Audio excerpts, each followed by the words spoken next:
Бүгүн саясий туткундарды коргоо комитети Германия элчилигинин астында акция өткөрүштү. Кыргызстанда адам укуктарынын одоно бузулуп жатканын эске салган комитет мүчөлөрү президент Алмазбек Атамбаев шайлоо астында өзүнө ыңгайсыз саясатчыларга куугунтук жүргүзүп, ачык сот процессин камсыздап бербей жатат дешет. Эң бир эметип атканыбыз бир жана жабык сот аркылуу булар эмне кылабыз, кимди кандай соттойбуз десе, биздин колубузда өзүбүз билгенибизди өзүбүз билебиз деп.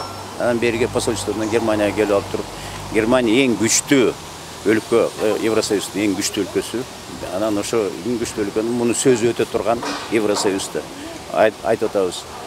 Токтоткула жардам бергенде бул режимге, бүгүнкү режимге бардык жанагы шайлоого тигиндей мындайга жардам бергенин токтоткула.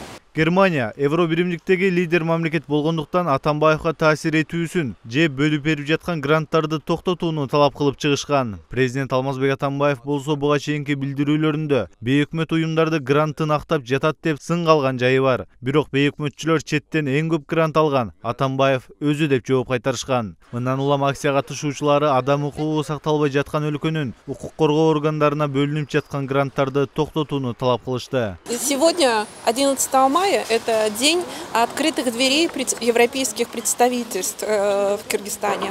И Германия является лидером Европейского Союза. И именно она в том числе дает добро на все грантовые программы для Генеральной прокуратуры Кыргызской Республики, для судов, для Министерства юстиции и других госорганов. Мы считаем это неправильное, ошибочное решение, когда в стране 25 политических заключенных.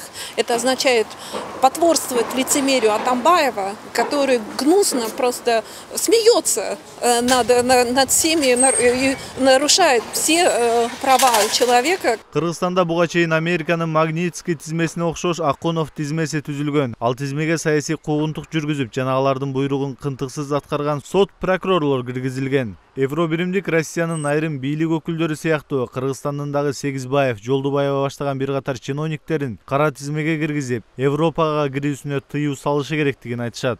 И мы считаем, что нужно прекратить выдачу виз, шенгенской визы в Европу всех тех, кто причастен к преследованию 25 политических заключенных, начиная с Сегизбаева, главы ГКНБ, Индиры Жолдубаева, генерального прокурора, Карапекова с главы ОТРК и далее по списку, который мы обозначили в списке Акунова, всех тех судей, прокуроров, следователей ГКНБ, которые к этому причастны.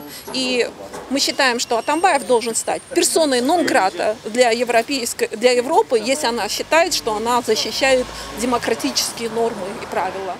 Кайрылууну тапшыруу үчүн комитет мүчөлөрү 1 сааттан ашык Германия элчилигинин астында турушту. Бирок эч ким чыгып кайрылуу катты алышкан жок. Эске салсак, буга чейин Европа биримдигинин өкүлдөрү Бишкекке келгенде дагы жолугушуудан баш тартышкан. Саясий туткундарды коргоо комитетинин мүчөлөрү муну кош стандарттуулук жана Европанын сөзү менен ишинин шайкеш келбестиги деп баалашты. Марат Төлөмүш уулу, Ренат Леманов, Сентябрь.